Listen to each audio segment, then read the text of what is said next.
Stimulate the feel of all that's true and real. As if you don't know, it's a hell of a show. As if you don't know. Welcome. As if you don't know, it's a hell of a show. The Grunge Bible Podcast is back with another episode. My name is Ethan Shalloway, joined as usual by Chris Salona. This is Grunge Bible. This is the Grunge Bible Podcast. Chris, I just got really excited. I'm really inspired right there. This is the Grunge Bible Podcast. A sudden rush of blood to the head. We're fired up. I want blood, Chris. I also want some blood here in our 175th episode of the Grunge Bible Podcast. Today is Monday, July 29th, or later in the future. Ethan, we're closing in on the bicentennial edition, the big 200 here. In a mere 25 weeks, we'll be there, and then we can finally stop. Yeah, it's funny. 25. It's like, 25 episodes. It's not that many, but it is 25 weeks, so we do have some time. Yeah, just the way you used to quantify time, like 25 episodes doesn't feel like that much, but then 25 weeks, I mean, it's half a year. But then also, when you've done 175, 25 doesn't seem feels like that'll go nothing. by. I go by like that. It's a drop in the bucket, man. How are you, Ethan? How are we doing today? You're energized. I think so. Yeah, I'm doing well. I'm back in Birmingham. I actually had a terrible 2 days of travel in the sense that it was like the first day was supposed to be like 8.5 and ended up going 9 hours and 45 minutes. Second day was supposed to be 6, ended up going like 8 hours as well. So it was like an extra 4 hours on the trip between 2 days, and it was just, we were in a pickle on 85. We were in a pickle, dude. It's the heartbreak highway over there. Yeah. So I was like, it was just one thing. I was just doing it. And at the end of it, I was like, damn, that, like, once I got to the very end and I was going through town, I had to pick up some food. There's a bunch of things that slowed it down, not just traffic and rain, but I was like, wow, that was actually one of the worst, probably one of the worst drives fire and rain. Yeah. But I'm a man of the road, and, I have trucker blood. Not really. Well, actually, I do. My pop-up, he's probably a 1,000,000-mile man, maybe a 2,000,000-mile man. And so, yeah, it just, it just comes and goes. You just, once you've been in traffic so much, it's like when you fly a lot and you have delays, like you don't get upset. Right. But the people that don't fly so much, they get really worried, like instantly. They're like, I'm going to miss my flight. It's like, no, you're not. Like, they'll figure it out for you. Walter Sobchak, I'm perfectly calm, dude. Yeah. Obviously, you're not a golfer.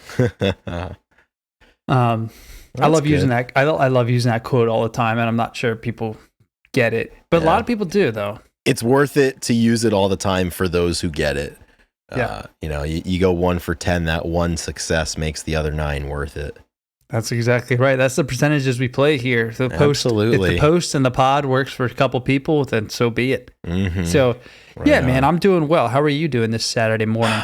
I'm good, man. I'm pretty tired. I'd say the last month has been pretty busy. I was up in Canada for 2 weeks. I was back home for a week. I competed in a weightlifting competition, and then in 9 hours after I finished, I hopped on a flight to go see my brother. So I was in North Carolina for most of this past week.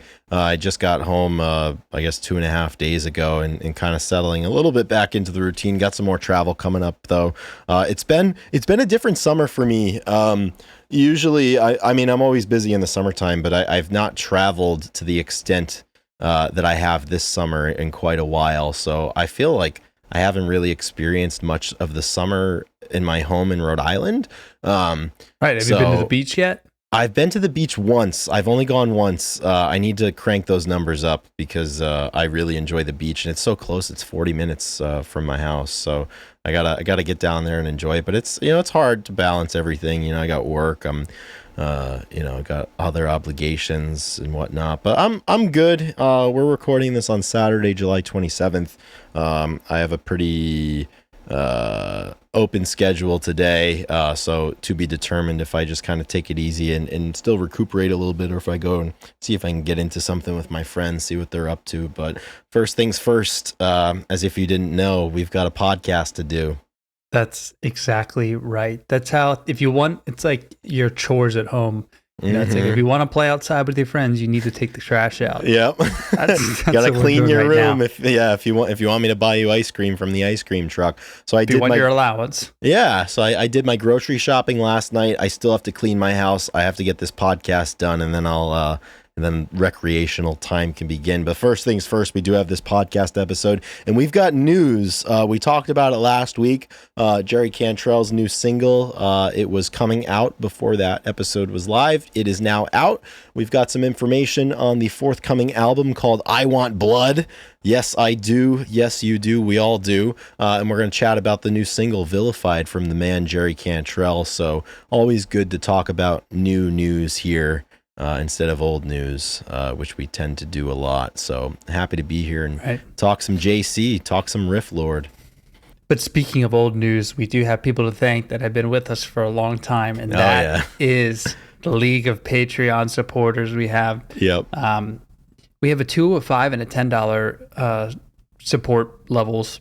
And they make this podcast run because, you know, we need some motivation, and a monetary motivation always helps, even though it all goes to Drew, our producer, which we love him very much and he does a great job. But we got to get over that threshold or we can start banking some money. Or something's got to give, right, Chris? Something's got to give. Yeah. So thank you to everybody who's been with us for a while, but it's been a long time since we, as we like to say, ring the bell. So please, let's ring the bell next week. I want to be able to say someone new's name on the podcast. So if you've been with us through the dog days of summer, through all this time, like, come on. Like, let's do this, you know, just do it. I have a proposition to everyone out there. And Ethan, I'm assuming you will be okay with this because I'm about to say it and I can't go back on my word. But if you join the Patreon between July 29th and presumably the following weekend, so let's say August 2nd, if you join the Patreon, the first week this episode is out, we will message you and we will ask you what you want us to talk about in the next episode, and we will make an episode about it. So whatever you want. Whatever you want. Anything we will talk about, and we will dedicate the episode to that topic and to you. So there's perhaps motivation. Except the Beatles. Yeah, we won't talk about the Beatles. But needless to say, I think that's good. And Ethan, you know, we always talk about the fact you can't make old friends. You can't make new longtime supporters of the podcast and of the Patreon. And we've got some of our longest supporters that are in that top tier. And I would like to say their names now to thank them. Their names are What the Fuck Is Up Denny's, Sherry Matthews, Seattle 4 Fanboy from New Jersey, Nikki 6, Russell, Millie, King Buzzo Stole My Hair, Carlene Salona, Keith White, Jade Mercado, Jamie Lynn, Gochu John, Granny Grunge, Fuck Soup, Epona, Down in a Hole Flat Out Fucked, Eddie Vedder Got Me Through My Second Divorce, D-Boat, Doug Endy, Corden Stewart, Kara K, and the venerable Black Hole Sean. Thank you to all of those very long-time supporters, allowing us to continue to be here and to continue to talk grunge and grunge rock. Amen.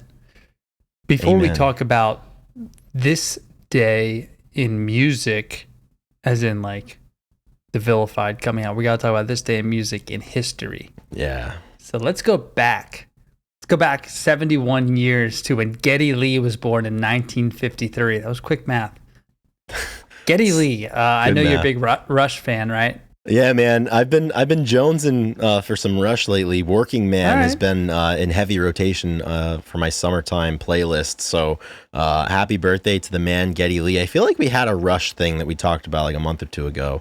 It might have been one of the other guys' birthdays. I don't know if there was like a Neil Peart date or something, but it feels like we've spoken about Rush lately. But that could just be my lack of memory coming into play. But happy birthday, Geddy Lee, the big 71. He's a huge baseball fan. Believe it or not, Ethan, Geddy Lee has like one of the most valuable collections of baseball memorabilia held by a single person.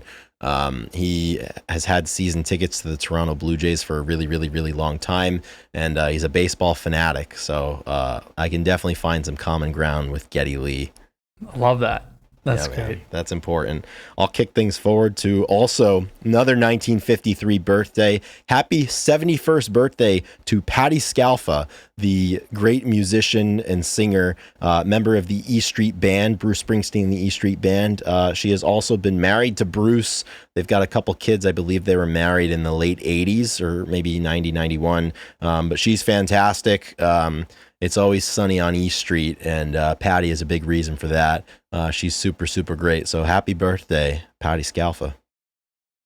Happy birthday. It's shared birthday in 1953. Yeah, Getty and Patty. Same day. It's like That's Chris awesome. and Ethan. Yeah. We're 2 years apart, but yes. Close enough. And our birthdays are coming up. Yeah, they are. Time for people to buy us drinks. Exactly. It's time to send that Venmo request out.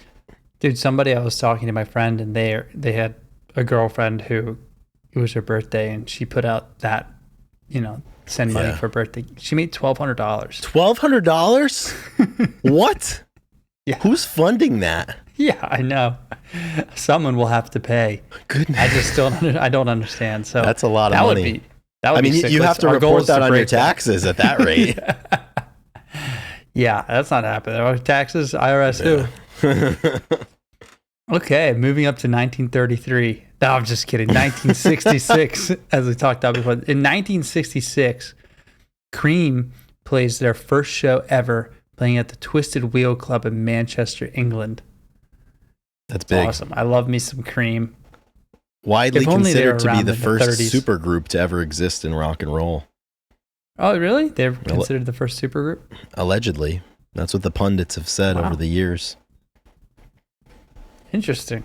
Yeah, I mean... That's awesome. I can't believe it's been almost 60 years that... the bands that are in the 60s, I was thinking about that.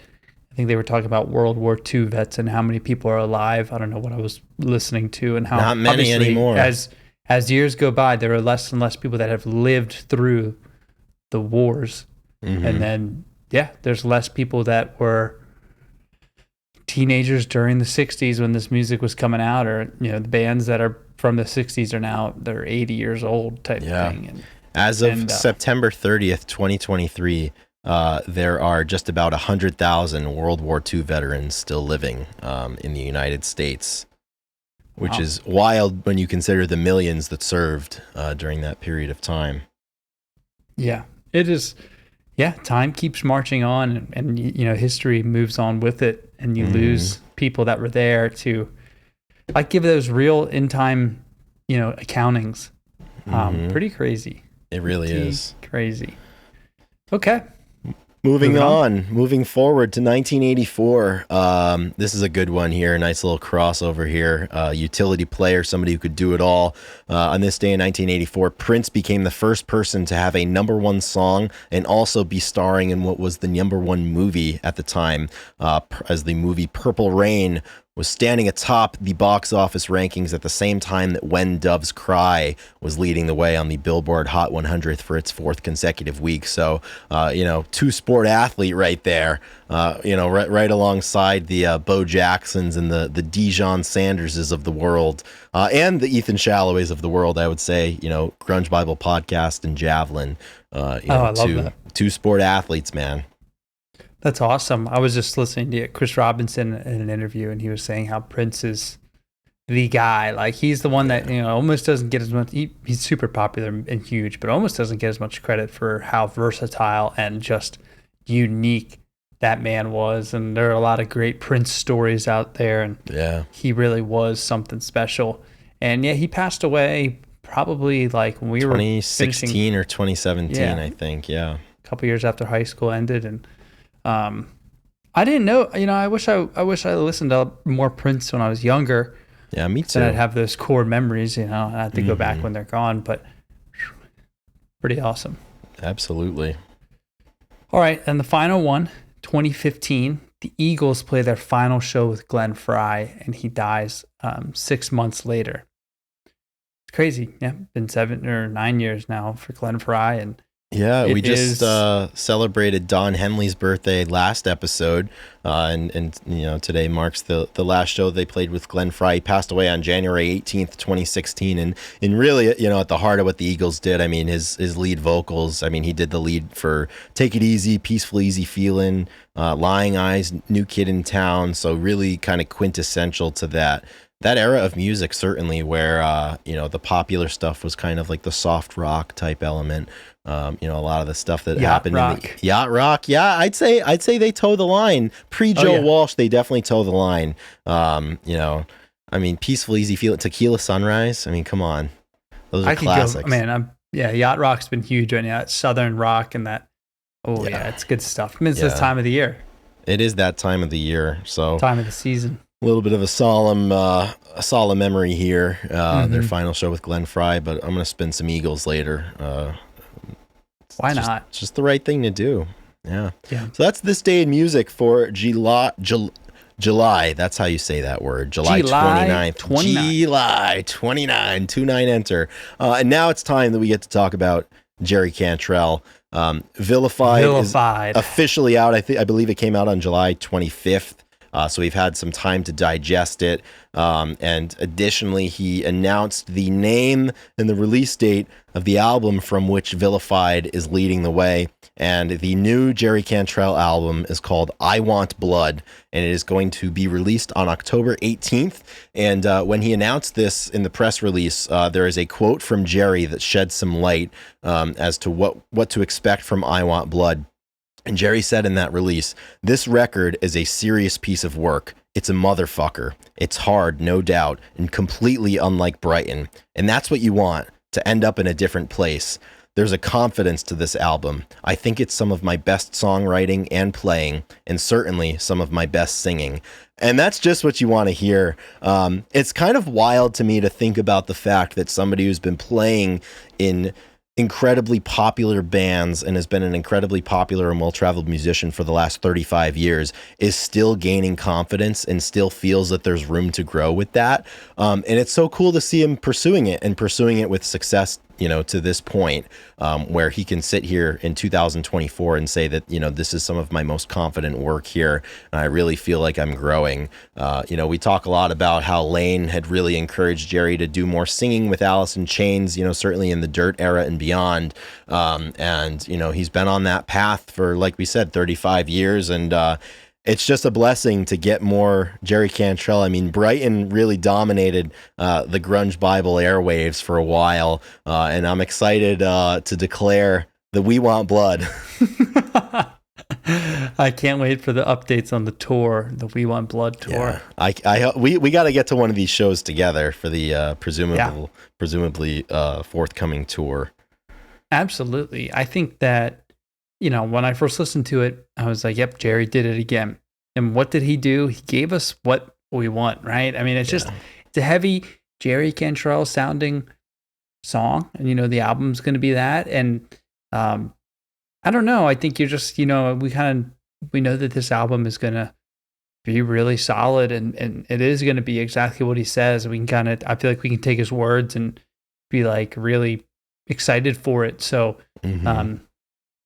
it is a really fun time because there's not a lot of music coming from, there kind of is. I mean, I know Smashing Pumpkins has an album coming out, but and Pearl Jam released one. And but for some reason, when Jerry it seems like a blast from the past all the time, and you can count on it. And I think that a lot of people like that. Mm-hmm. We had the conversation multiple times, I feel like, over the last couple of months, especially with the Pearl Jam thing and some of Eddie Vedder's solo work, like that new song he just put out for The Bear, talking about how artists progress and their style kind of changes and evolves as they get older. And when they're doing it right, it fits the era of life that they're entering into. And I think we talked about that a lot with Dark Matter and kind of how the band is, getting into, a lot of them are in their 60s now. And Jerry, though, I mean, he just keeps hammering. I mean, he occupies the space that he occupies, and it doesn't seem insincere. It doesn't seem like it's hard to pull off for him.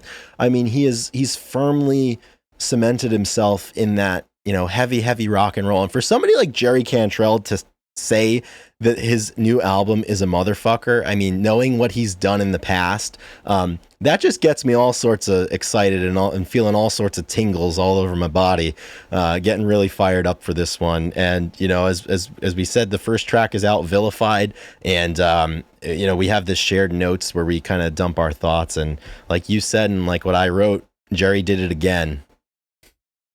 He did. It's exactly that. It's weird. He just he embodies this kind of old rocker mentality of when he was younger, but he's older now. And it just, you don't get upset with it. You're just like, yeah, that's Jerry. I don't know if it's because, he's not playing the stadium rock shows that the Foo Fighters are playing with his small band and stuff. Yeah, I just saw the Foo Fighters and Dirty Heads, two bands that are two of my favorite of all time, and of course they're all getting older. Dave's older than Jared and Duddy B from the Dirty Heads, and yeah, your music and your performances, they need to evolve a little bit, as time goes on. I mean, people want to come in here. People want what they want, and you want to give them what they want, but and sometimes you do need to pivot a little bit. So it was really solid. It was a good, flashback to all the good rock and roll, because I haven't seen Dave in 2 years. Yeah. But yeah, hopefully they'll probably morph a little bit here and there, and they should mix it up.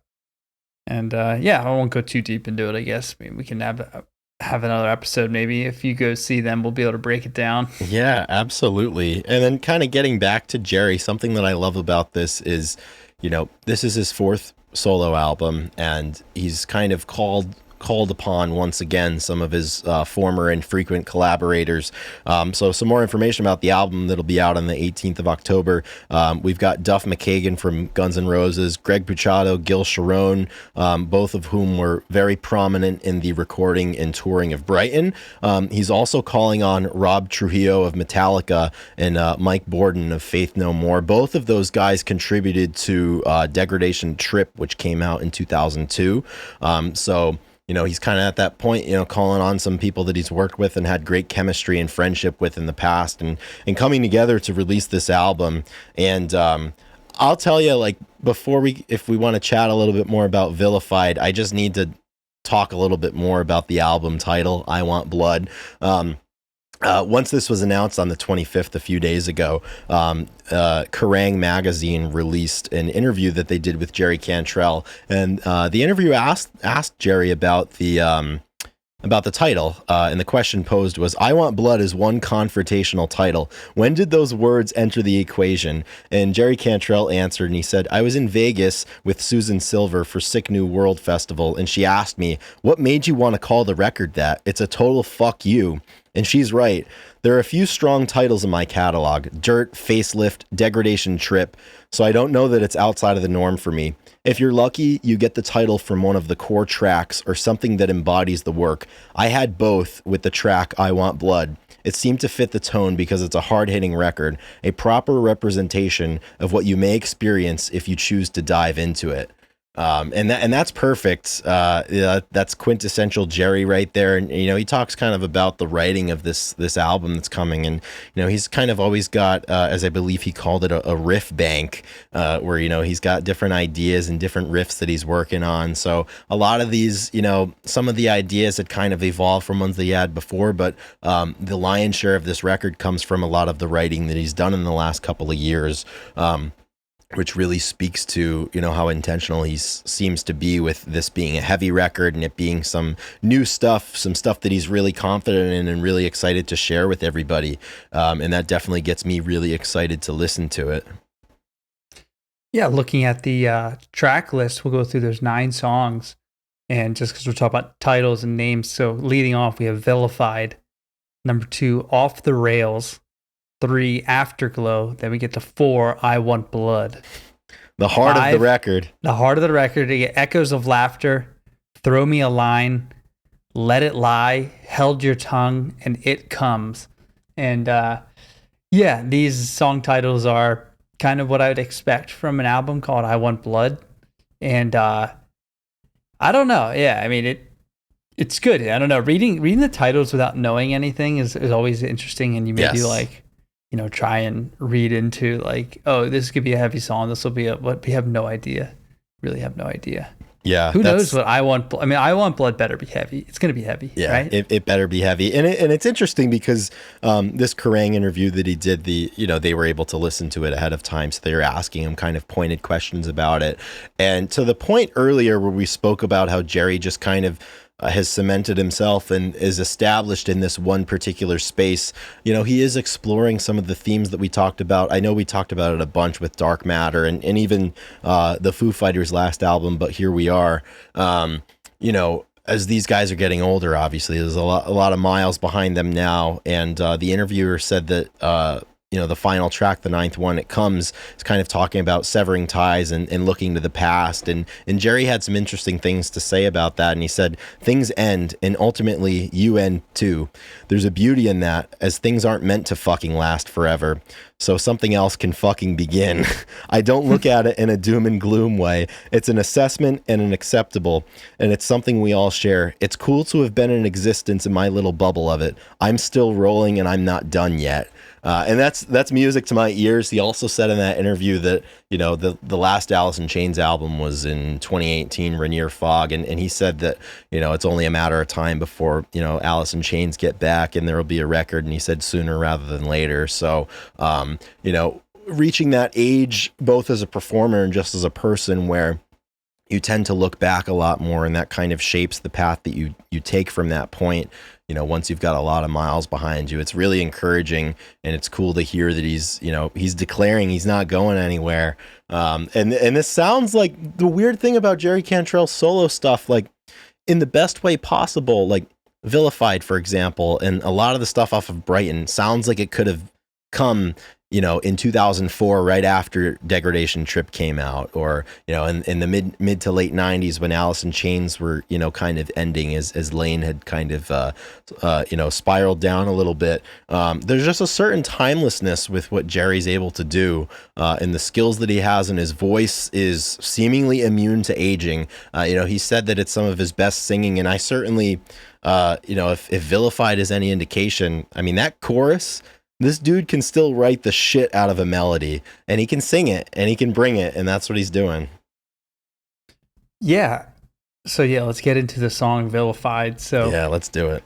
It is heavy, right? I mean, when it first came on, I was just like, it sounded like, Metallica, or it sounded like I put the metal by Tenacious D, which is talking about, the metal. It has that same kind of guitar riff sound. Mm-hmm. And, yeah, and then, it comes in with his, pre-chorus and chorus of Jerry being, Jerry kind of like ambient sound vocals and holding it out. And it's, the lyrics are pretty, they're, I don't want to say repetitive, but it's not very wordy, Right. It's just, it is like all kind of like melody type stuff and just overlay to the music. So I definitely think that we'll have a lot of music centered songs. For sure. Mainly because of the people that he brought in to help out. There's a lot of like really good names and a lot of fun. And you probably work on, if you want to do lyrics, I think you do a little bit more solo project but there it seems like, yeah, the people have a lot of good ideas and can play really well and have been around. So they know how to contribute to an album like this. Yeah. Yeah. I get the sense based off of this first track, and I certainly feel this way about the first track, that like these are just incredible musicians getting together and putting on a clinic in terms of what they're capable of and what they're able to do. And certainly Vilified is one that, I'm listening to it for the way these guys are playing and how heavy it is. Maybe not necessarily the lyrics behind it. There's kind of a little bit of something that I can't really decipher if he's mentioning AI or not. I was a little I was hoping this would come up, of course. Yeah. Oh yeah. It's coming up, and it's right here. There's lyrics. I can't tell if it's AI or if he's just saying, "Hey, I." It's hard to say. And the interviewer in Kerrang asked him about this, and they were talking about Vilified mentioning AI, and I guess he is, because Jerry answered and he said that AI is a boogeyman that we've grown up with, but we're living in a time that is becoming a reality to more of an extent. It's weird to me. I get it, and it's a progression of technology and our use of it, but it's part of the conversation of our lives in the world, so I can't do anything about it. And he says, this is a great quote here. He says, "It's like any tool. You can take a hammer and bash somebody's head in, or you can build a house. It's up to the user. There's still a human element there of intention and responsibility." And it's really interesting to hear something like that from Jerry Cantrell, because I remember taking some sociology courses like towards the end of my schooling, and that was one of my majors. And my professor talked all the time about how innovation and technology is inherently neutral, and it's totally up to you how to use it, and you could use it for bad or you can use it for good. And it's interesting to see Jerry Cantrell seemingly tackling that issue here with Vilified. Yeah, it is. he's always so good with his words too, and when he makes analogies and stories and talking about his work. And yeah, I guess it's a funny question. Yeah, not sure exactly if he's saying AI in the song. I doubt it. I mean, it doesn't make. I don't think so. Do you? I don't think so. I don't think so either. They do a lot of hey ya's and rock and roll, so I think it's safe to say that it's along those lines. Yeah, I'm excited to get some lyrics directly from the source and not just from what's floating around on the internet. But Jerry, kind of speaking to the lyrics, and how I said earlier that I listen to this one because of the way that it sounds and the music, but he has this ability with how he writes where I think more than a lot of lyricists that I listen to and I draw from, it's more for the feeling that I get based off of what he's saying rather than trying to interpret it. Like, for example, a recurring line in this is, as if you don't know, it's a hell of a show. And I don't know what he's trying to convey there, but there's a certain weight and heaviness behind that that I really, really appreciate and I can get down with. And I know we opened our episode saying that, and it can mean anything to anyone, and I'm here for it. Yeah, man. Hungry right now, as if you don't know, it's a hell of a show. That's pretty. I don't know. I think it has to do with the album. I think it just is setting up the album. Like, we're hungry right now, and this is the taste that we get, and we get the whole album in October. So yeah, absolutely. It's gonna be fun. Yeah, I definitely want to go see him play his songs live and stuff. And yeah, well, it's so great, and being around him. He knows how to do it too. So I saw him twice on the Brighton tour, and you go to hear the new stuff, but you're going to get some Alice classics there too. True. So it's just like you can't leave a Jerry Cantrell show being unsatisfied. And as excited as I am for the record, I am equally as excited to be able to see him again. And he's definitely in that category that a few bands are for me, where if they're coming within a certain distance of me, I'm gonna take care to go and see them, and because they put on a great show, and he had Greg Puciato last on the Brighton tour playing and doing a lot of Lane's parts, and that was great. That was hard hitting. It was exactly what we wanted. Ethan, one question I do have for you as it relates to the track list. We did this exercise with Dark Matter when we received the track list, but before we knew it, knew what the songs sounded like, and we tried to forecast what we thought our favorite songs would be. And I remember that I had correctly selected Waiting for Stevie as being what I thought would be my favorite track from Dark Matter. So of these 9 songs, strictly based off of the titles, what do you think your favorite one is going to be? This is tough. This is a tough one. I think maybe Off the Rails. Thinking off the rails, maybe a good closing track is always essential. So I think It Comes is going to be, that heavy resting final song, like resting place type thing. And yeah, and that's the album had came at that point. So I think Off the Rails and It Comes are 2 that I'm looking forward to. Yeah. Off of pure speculation. How about you? Yeah, I totally can see Off the Rails because I'm just kind of envisioning we've got number 2. Yeah, we've got Vilified, and we know what it's like, where I think a lot of times artists kind of use the first track to make a statement, and then they really get into what they want to get into on the second one. So I'm really, really looking forward to hearing Off the Rails. Additionally, obviously, the 4th track, I Want Blood, the title track, I can't wait to hear what's going on in that, considering it was strong enough to inspire the title of the album. There's got to be some good stuff in there. And, from this point, not having heard it, I really, really like what I think could be coming with a song like Throw Me a Line. I think that's going to, I think that's going to be a good one too. That is good. Yeah, I can see that. I definitely can see that. Yeah. That's good, man. Yeah. I can't wait. It's fun. There's a lot of good stuff coming out. There's a lot of good movies coming out in the fall, and there's going to be a lot of music coming out in the fall as well. That's when the timeline's all set up for. So it's going to be good, and this is one that we can look forward to and mark the calendars. Yeah, it's going to be a good second half of the year for art. That's for sure. Oh yeah. Jerry's back, man. This is good. Jerry is back. Yeah. Good stuff. All right. Yeah, that's it for Vilified, right? I don't think there's That's any. it. I rest my The case. news. I mean, that it is what it is. Like, all we can do is talk a little bit about what we know, and that's the album title, the songs, the release date, and what Jerry has said about it. And there's actually, there's a lot of really good stuff in that interview. Like I said, you get to read his words about it. So yeah, don't take our word for it. Take take Jerry's words. Yeah, which we just read a bunch of quotes, but you can go and read that on Kerrang. We can put a link up or something, but it's pretty solid and it's an easy read. So just interview. Absolutely, yeah, and it was James Hickey on the interview. He was the man behind all of this. So really, really excited to get this. I know I was looking for words from the horse's mouth, and James and the gang at Kerrang were able to provide that for us. So really fired up about that. Fired up about James some JC. Gang at Kerrang. Yeah, at this point, I am so ready to be spoon fed some great Jerry Cantrell work. So really looking forward to hearing this, and I'm sure when the album comes out, we'll have a review episode coming to you this fall after it's released. But other than that, I got nothing else to say. Yeah, no, that does a great job. The only other thing that I'd like to add is about Rob Trujillo, who I just want to say, do you know his full name is, Chris? I don't know if you did. I do not know Robert Trujillo's full name. His full name is Roberto Agustin Miguel Santiago Samuel Trujillo Veracruz. That's big. Santa Monica's own.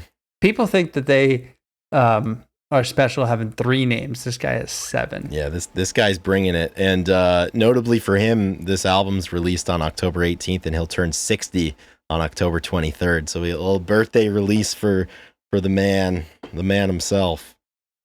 That's absolutely incredible. So that's good and fun. I'm kind of excited. So you go in waves. Sometimes you new music you just don't get excited for. You're just like, nope, not for me. But for some reason, maybe I'm listening to a lot of old music, kind of been back in the archives of sorts. And I'm like, you know what? I'm ready for something else to be excited for. And mainly like, time passes and things mean more. And you never know when an album, you spend time with it for the first time. It's like the Foo Fighters album 2 years ago. Like it's grown on me a lot and I really like it. I still holds and as time goes on, it's just going to get more valuable. Or when people do something, they put an album out and there's a lot of speculation compared to old stuff. But then as time passes, maybe you get a lot more, admiration for it. So who knows? This album may be, something like that. Yeah, dude. And I'm glad you said that. I feel like there's been one common theme of the last, 6-8 months of Grunge Bible land where I think we're feeling our age a little bit, and we're thinking a lot about things that mean a lot to us, and we're thinking a lot about the things that were around now that are going to mean a lot to us in the future. So this kind of plays perfectly into the hands of that thought process. I know you'll be turning 30 here just about 2 months from yesterday by the time this is out, and I'll be turning 28, and I'm leaving my mid-20s. You're leaving your 20s, and it's an interesting time, and I'm sure that theme is going to continue as we get closer to that birthday. Yeah, it really will. And I think it's one of those times in our lives where, there's been a lot of excitement graduating high school, going to college, starting whatever. And I think that we're coming to a point where it's like, we need to start something else to get you out of the kind of reminiscing nostalgia phase that we're in. Yeah. Whether we want to or not, I mean, it's not bad, but I'm just saying I'm sure once you start the next thing, then it's like you kind of be at peace and whatnot. So right now we're in that angsty stage, I feel like, which is cool, man. Too. I mean, don't get me wrong. I love, it makes me really cherish and want to make more memories, of course, during this time. I totally agree, man. And that's exactly what we're going to do. No doubt. We're going to be together for our birthdays, and we're going to be who knows where in the world, but we're going to be somewhere, and it's going to be a grand old time. Maybe we'll podcast from the road. Might have to. We're known to do that a few times. We'll do it with our, no headphones and no microphones. We're just going to do it. Make Drew edit it. Absolutely. All right. That's about it. Let's get some songs of the week out for the people. If you're into that kind of thing. Yeah, I can do that. I can talk about some music. Yeah, man. Yeah, one off the top of your head. I do have one off the top of my head. That's not Vilified. It's not Vilified. I have been going back to, as we've been saying, music that has meant a lot to me over the last couple of years, and I've been doing a lot of traveling. I've been in airports a good bit the last month or so, doing some trips and whatnot, and seemingly all of the playlists that I have downloaded onto my phone feature Petey very prominently. So I'm going to add another Petey song to Songs of the Week, and it's I think it was a bonus track from Lean Into Life. It's called Perfect Teeth. And it's a really, really kind of subdued song. And I found myself listening to it again and again while I was traveling. And there's some really good really good lyrics here that, explicitly mention traveling. Where he says, "I'm sorry, maybe I'm just lucky. Maybe if the TSA could screen intrusive thoughts, then I'd get caught up in security." And I love the way the song ends. It's just kind of like that, sad hope kind of thing going on. And he says, "Well, isn't life so lovely? Isn't life so wonderful without the burden of placing our trust in value systems? Tell me, did I miss something requiring me to stay here? A permanent vacation I'll give up in a good way." And then it just kind of fades out into a nice instrumental fade to silence, as Petey is so good at doing. And this has been one for me that I just find myself coming back to. And it's been really important to me, and I'm grateful to have it. That's great. Petey is always welcome on any playlist that is made. He has cemented himself as albums that we'll remember when it came out, albums that we remember listening to with people at certain spots. I mean, he really, he did a great job. Yeah. If I had to say, if there's an artist that's been the soundtrack to my mid-20s, of the decade, it's been Petey. 100%. Going Petey back and to the OC. Yeah, man. And they go hand in hand. There we go again. We're going right back. But I mean, going back to I remember you showed me "Don't Tell the Boys" in 2021, and since then it's framed what's been going on in my head so well, and it continues to do that, and it's just it's a great gift.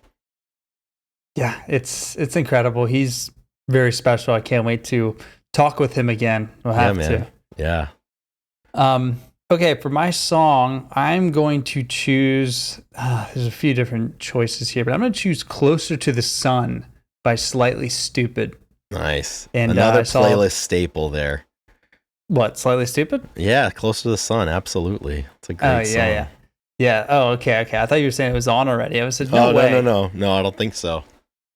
This one is one of their biggest songs, I guess. And I saw them on last Sunday, and they opened co-headlined for Dirty Heads, and this is their final song. And it was awesome, mainly because this one is a jam when they play it live. So I'm going to put a live version on there. And I just really love jamming music at concerts. I've been really into it recently over the years. And it didn't surprise me that they were jamming, but it also did. Both Dirty Heads and them, they kind of maybe moving into their second act, their second album, where they start jamming reggae rock, kind of like that stoner rock, and they kind of noodle and play guitar, and it had this long drawn out finish to it. And I was like, oh yeah, I was like, dude, I hope that this is where they go, because when people get older, I mean, you could definitely tell the voices were getting a little older for the guys in Dirty Heads. Right. So that's where you lean on the musicianship. That's when you start playing more. You don't need to be as hyperactive on stage. You kind of lean into your playing abilities. So yeah, I was just kind of thinking, I was like, reggae rock, jamming. I was like, yeah, more of that, more bongos and congas and all that. Oh yeah. Sign me up. It was really solid. Yeah, exactly. So a lot of fun. Nice, man. That's a good addition to the list. So we've got two great songs added to our songs of the week. We've got our 175th episode of the Grunge Bible podcast in 1933. 1933. This is our last one of July, man. Where the fuck did the summer go? I don't know, man. But the fall, there's going to be some big things in the fall. Yeah, big things coming soon. Major announcement on the way. Major announcement on the way. Big things coming soon. Seriously, though, I feel something's a brewing, so that's good. I think so, man. All right, guys. Thank you so much for listening, following along. Please share and subscribe, because I have to ask you to do that, but I also want you to, because if this podcast gives you something good in your life, then we'll keep doing it. Because there's some times, like, you just listen to something long enough, like certain people's voices and podcasts, there is a comfort level to that where, like, when I need to get back into my routine, I know what podcasts that I listen to. Mm-hmm. When I hear their voice, all of a sudden I lock into, like, this is driving to work, and this is like, it puts you back and it gets you really centered quickly. So that's what this podcast is, Chris. I would agree with that. It's been a long time running. So, And for the real ones still at the end, listening to us right now, don't forget the standing offer for the next week.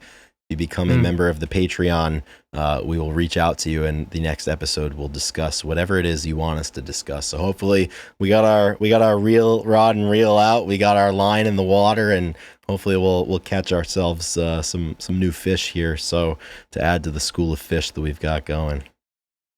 Amen to that. All right, guys, we'll see you again next week, same time, same place. Take care, everyone. Have a good week. Rock and roll. Stay heavy. I want blood.